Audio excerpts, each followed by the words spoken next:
Hello guys, তোমরা সকলে কেমন আছো বলো। আজকে আবার জমদার একটা টপিকের উপরে ভিডিও নিয়ে চলে এসেছি। অবশ্যই তোমাদের এই ভিডিওটি ভালো লাগবে, দেখবে তোমরা মজা পাবে, নেবে এবং মজা নেবে।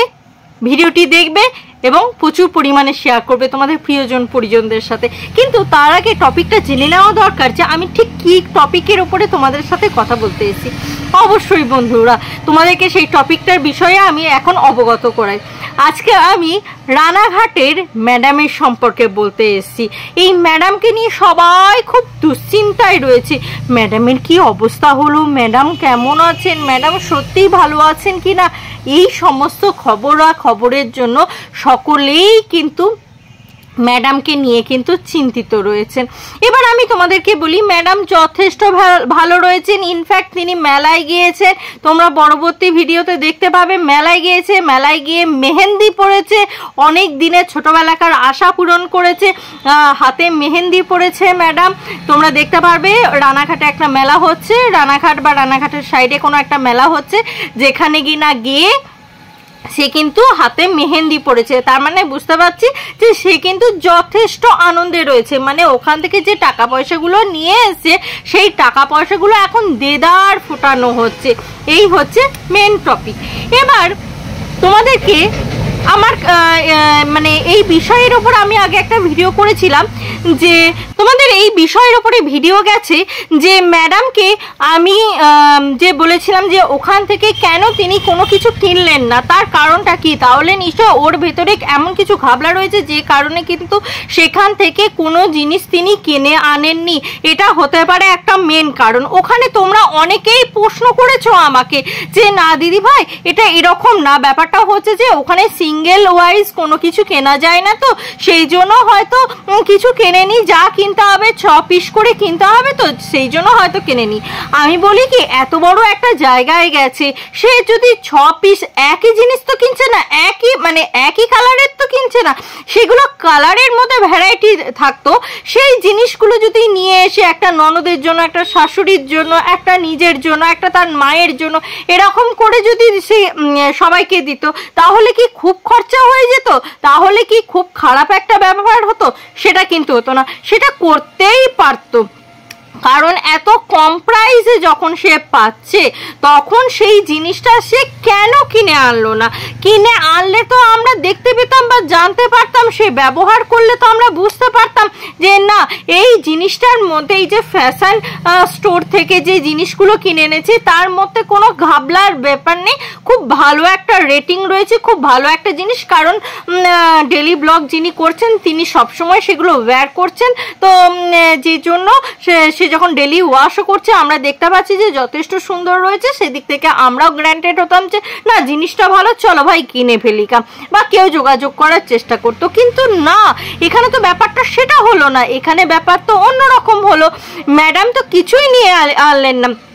ম্যাডামের ইচ্ছা হলে একসঙ্গে 2-3টে কুর্তি কিনে ফেলতে পারছে তার রানাঘাট থেকে, কিন্তু সেখানে দাঁড়িয়ে সে এত বড় একটা জায়গায় গেল, সেখানে গিয়ে সে কেন কোনো কিছু কিনলো না? টাকার জন্য সে গেছে, কিন্তু সেখানে গিয়ে এত কম প্রাইসে সে মালপত্র পাচ্ছে, তবুও সে কেন কিনলো না? কোশ্চেন এখানে কিন্তু থেকে যাচ্ছে, সবার ওপরে কোশ্চেন কিন্তু থেকে যাচ্ছে। এবার বলবে কেউ, কোথাও গেলে কি আমার জন্য কিছু আনে? আরে বাবা, আনার দরকার নেই, তোমার কাউকে দেওয়ার দরকার নেই। তুমি তোমার শাশুড়ি মাকে দিতে পারতে, তোমার নিজের মাকে দিতে পারতে, তোমার জন্য 4টে রাখতে পারতে, তাহলে তো ফুরিয়ে গেল, ঘটনা শেষ। সে শাড়ি হোক, চুড়িদার হোক, হ্যাঁ তোমার শাশুড়ি মা চুড়িদার পরেন কিনা আমি জানি না, নাইটি হোক, নাইটি তো উনি পরেন, তাহলে নাইটি তোমার মাও পরে, তাহলে নাইটিও তো নিয়ে আসতে পারতেন। নাইটি তো ডেলি ওয়্যারের জন্য আমাদের সকলেরই দরকার, তাহলে সেটা কেন করলে না? সেখানে কেন আমাদেরকে ঘাবলা দিলে? সে কাজটা কেন করলে না বলো? এখানে তো কোশ্চেন থেকেই যাচ্ছে। 6 পিস নয় আনার কথা ছিল, 6 পিস ছাড়া নয় দেবে না। তা যখন ওনারা 6 পিস ছাড়া দেবে না, তখন তুমি 6 পিস নিতেই পারতে, তোমার মাকে 2টো, শাশুড়ি মাকে 2টো, তুমি 2টো ব্যবহার করলেই তো হয়ে যেত। দরকার কি ছিল অন্য কাউকে দেওয়ার? কেউ তোমার জন্য আনুক না আনুক, ননদকে নাই দিতে পারতে, কি দরকার ছিল? এটা তো করতেই পারতে, বাট তুমি করলে না। কেন করলে না? নিশ্চয়ই সেখানে কিছু ঘাবলা রয়েছে। ঘাবলা না থাকলে কেন এত কম প্রাইসে পেয়েও মানুষ কেন কিনবে না? মানুষ তো এটাই ছোটে, মেলাতে যে দোকানে কম প্রাইসে পায় সেই দোকানে গিয়ে ছোটে, যেখানে সবচেয়ে কম প্রাইসে জিনিসপত্র পাবে সেইখানেই কিন্তু মানুষ ছুটবে। ইনফ্যাক্ট তুমি কিন্তু ওই লাস্টের ব্লগে কিন্তু বলেই দিয়েছো যে তোমার কিন্তু কুর্তি কেনার ইচ্ছা ছিল। কুর্তি কেনার যখন ইচ্ছা ছিল, এত সুন্দর সুন্দর কুর্তি আমাদেরকে দেখালে 79 রুপিসে, তখন কেন তুমি সেই কুর্তিগুলো কিনলে না? এত সুন্দর সুন্দর কুর্তি যখন তুমি আমাদেরকে দেখালে 79 রুপিসে, তখন সেই কুর্তিগুলো তুমি কেন কিনলে না সেটা বলো। সেটা কেন বলছো না? আমাদের কাছে কি লুকিয়ে যাচ্ছ? কোন কারণে তুমি লুকিয়ে যাচ্ছ? যে কারণটা আমাদের সামনে দেখাতে চাইছো না, কিন্তু জানো তো আমাদের চোখ থেকে এড়িয়ে যাওয়া এত সহজ না। তুমি বলবে আমি কর্ম করেছি, কাজ করেছি, টাকা পেয়েছি, আমার হচ্ছে সমস্ত কিছু শেষ, আমার জানারও দরকার নেই যে মেটেরিয়ালস কেমন না কেমন, সেগুলো জানারও দরকার নেই। আরে বাবা, তাহলে তুমি তোমার দর্শকদেরকে সেটা না জেনে তুমি কেন সেগুলো ফোর্স করছো সেই পথে যাওয়ার জন্য, সেই সব জিনিসগুলো কেনার জন্য কেন ফোর্স করছো? কি দায় আছে তোমার? কোনো দায় আছে? কোনো কমিশন পাবে? কোনো কমিশনের ব্যাপার রয়েছে যে তোমার নাম্বার থেকে, তোমার স্ক্রিনে দেওয়া নাম্বার থেকে যারাই কল করবে তার উপরে তুমি কমিশন পাবে? এরকম কোনো কমিশনের ব্যাপার রয়েছে কিনা? তাহলে টাকা তুমি নেবে, তুমি আসলটা ভোগ করবে, আর আমরা যেটা করব সেটা খারাপ জিনিসগুলো নেব। আমরা হয়তো জিনিসটা নিয়ে এসে দেখবো যে জিনিসটা কাচার পর খুব খারাপ হয়ে গেছে, মেটেরিয়ালসটা ভালো নয়, তখন আমরা কি করব? কার কথায় বিশ্বাস করব? তোমার কথায় বিশ্বাস করবো না ওই ফ্যাশন স্টোরের কথায় বিশ্বাস করব? সেটার উত্তর কে দেবে? খরচা গেলে তো আমাদের টাকাটা যাবে, তোমার টাকা তো কিছু যাবে না। তুমি উপরন্তু আমরা জিনিসপত্র কিনলে তুমি টাকা পাবে, লাভের অংশটা তো তুমি গুনছো, অন্য কেউ তো গুনছে না। তাহলে সেখান থেকে বলো সেই টাকাটা তুমি রোজগার করছো, তুমি লাভের অংশ নিচ্ছ, আর আমরা মধ্যখান থেকে কি হচ্ছে না আটি হয়ে গড়াগড়ি যাচ্ছে, আমাদের জিনিসগুলো খারাপ হচ্ছে।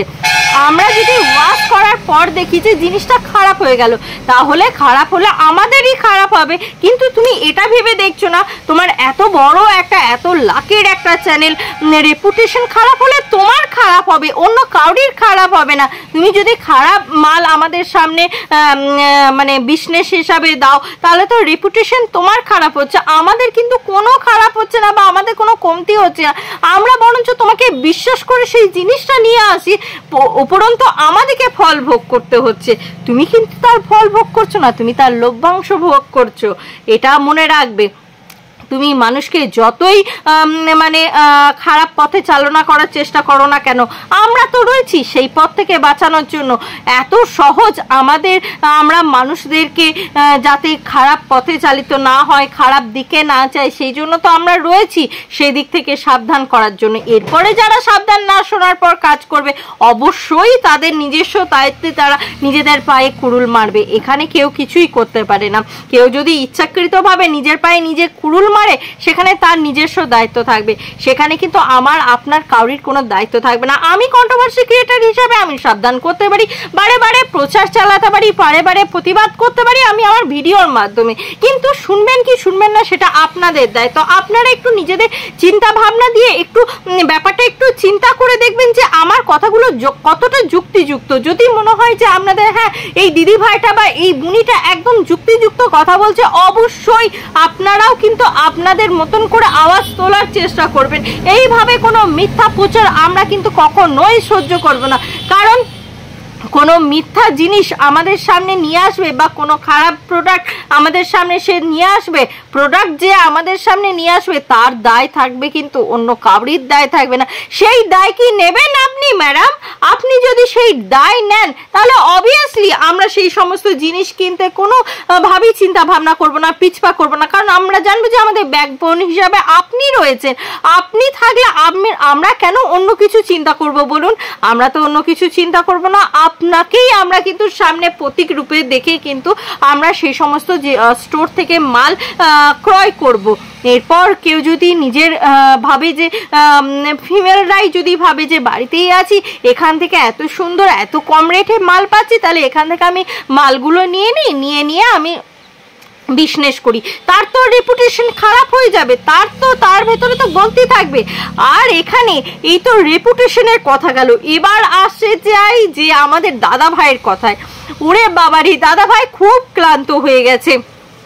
প্রথম দিন যখন ব্রড ভিডিওগুলো আসেনি, এই যে ফ্যাশন স্টোরে ব্রড ভিডিওগুলো আসেনি, সেই দিনের কথা বলছি, হয়তো সোম কি মঙ্গলবারের কথা, মঙ্গলবারই মনে হয় যতটা সম্ভব।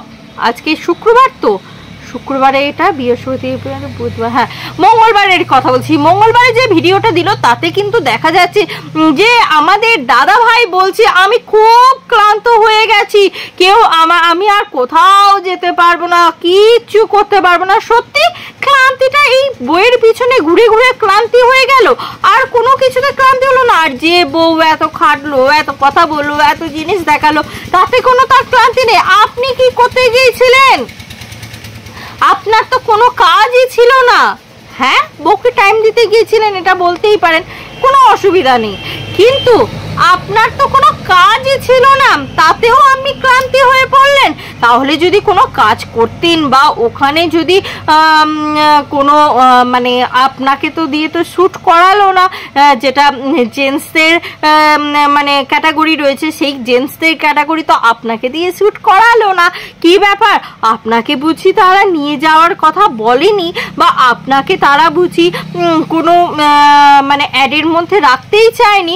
যদি রাখতে চাইতো তাহলে তো আপনাকে আপনার জন্য একটা স্পেশাল অ্যাডের ব্যবস্থা করে দিত, মানে জেন্টস ওয়্যারগুলো আপনাকে দিয়ে করালেই পারতো। বাট না, সেটা তো করালো না, কারণ ওরাও খুব ভালো করে জানে যে একে দিয়ে কিচ্ছু হবে না। একে দিয়ে যদি কিছু হতো না তাহলে অনেকদিন আগেই অনেক কিছু হতো। তা আপনাকে একটা কথা বলি, আপনি, আপনার বউ বলছে সোশ্যাল মিডিয়া থেকে আপনি অনেক দূরে রয়েছেন, আপনাকে নিয়ে কেউ কিছু বললেও কিছু হবে না। আরে বাবা, সোশ্যাল মিডিয়া থেকে আপনি দূরে থাকুন, আমাদের দেখার কোনো দরকার নেই। আপনি যদি তা আপনার বইয়ের ভিডিওতে এসে থাকেন, অবশ্যই সেই পয়েন্ট নিয়ে আমরা কথা বলবো, কোনো অসুবিধা নেই, ভিডিও টু ভিডিও কথা হবে। আপনি তো কোনো পরিশ্রমই করলেন না, তার উপরেও বলছে আপনি কত পরিশ্রম করলেন। আমি তো ভেবে ভেবে অবাক হয়ে গেলাম যে এই ছেলে বলছে পরিশ্রম করেছি, তাহলে কি কি পরিশ্রম করেছে দেখি। আরে বাবা, 3 দিন ধরে ভিডিও আসছে, তো পরিশ্রমের কোনো নামও নিশানও দেখলাম না। শুধু একটা পরিশ্রম করেছেন, সত্যি পরিশ্রম করেছেন। কি বলুন তো? আপনার বইয়ের পিছনে আঁচল ধরে ধরে ঘোরা, এই পরিশ্রমটা করেছেন, আমি দেখেছি। আমি কেন, আপামর সকলে দেখেছে আপনি এই পরিশ্রমটা করেছেন। আমরা কি চোখ বন্ধ করেছিলাম নাকি? একদমই সেটা না, আমরা কিন্তু সকলেই দেখেছি আপনার পরিশ্রমের কথা। আপনি ঠিক কতটা পরিশ্রম করেছেন। এই পরিশ্রম করে শরীরে কি আর স্বাদ দেয়? বিশ্বাস করুন, সুগারের আদমি আমার চেনা পরিচিত অনেকেই রয়েছে, তারা কিন্তু প্রচুর পরিশ্রম করেন। বিশ্বাস করুন, প্রচুর প্রচুর প্রচুর পরিশ্রম করেন। আর সুগারে একটা কথা বলে জানেন তো, টাইমে টাইমে খাওয়া আর পরিশ্রম করার কথা বলে। কারণ পরিশ্রম যত করবেন না, তত শরীরের জন্য ভালো হবে। আর বসে থাকা মানে সুগারের জন্য কিন্তু খুব খুব খুব খুবই খারাপ। এটা আপনার ভালোর জন্য বলছি। এবার আপনি সেটাকে ভালোভাবে নেবেন না কালোভাবে নেবেন, অবশ্য আপনার দায়িত্ব। এই দায়িত্বটা কিন্তু আমাদের নয়। এবার চলে আসি আমার ম্যাডামের কাছে। এই ম্যাডামকে এত তাড়াতাড়ি ছেড়ে দিলে হবে নাকি? ম্যাডামকে নিয়ে এত কিছু বলার রয়েছে, আর একটা ভিডিওতে কি ম্যাডামকে নিয়ে সমস্ত কথা বলা যায়? তা নিশ্চয়ই যায় না। তবুও বন্ধুরা, তোমাদেরকে আমি আরো অনেক তথ্য এই ভিডিওর মধ্যে দেবো। বলি, ও ম্যাডাম চশমাগুলো একদম হিরোর একদম ঝাক্কাস হয়েছে, একবারে ঝাক্কাস হয়েছে। বুঝি এই 2 দিন আগে আপনি স্যালারিটা পেলেন, এই যে ফ্যাশন স্টোর থেকে করে এলেন না, দেখছিলাম না আপনার ভিডিও শর্টসে দেখছিলাম আর কি, এলো খুশির দিন এরকম একটা গান করেছেন। সবাই জিজ্ঞাসা করছে কিসের খুশি দিন। আরে ওরা বুঝতে পারছে না খুশির সংবাদটা কি, আনন্দের সংবাদটা কি। আনন্দের সংবাদটাও হচ্ছে যে ম্যাডাম এত টাকা রোজগার করেছে, আর তোমরা যারা স্ক্রিনে দেওয়া নম্বর দেখে ফোন করেছো সেখান থেকে ম্যাডাম মুনাফা লুটেছে, বুঝতে পেরেছো? সেই জন্য খুশির দিনের কথা বলেছে। এই কথাটুকু তোমরা বুঝতে পারলে না। আর ভিউয়ার্সরা যদি প্রশ্ন করে, অবশ্যই তাদেরকে উত্তর দেওয়ার দায়িত্ব তো আমাদের।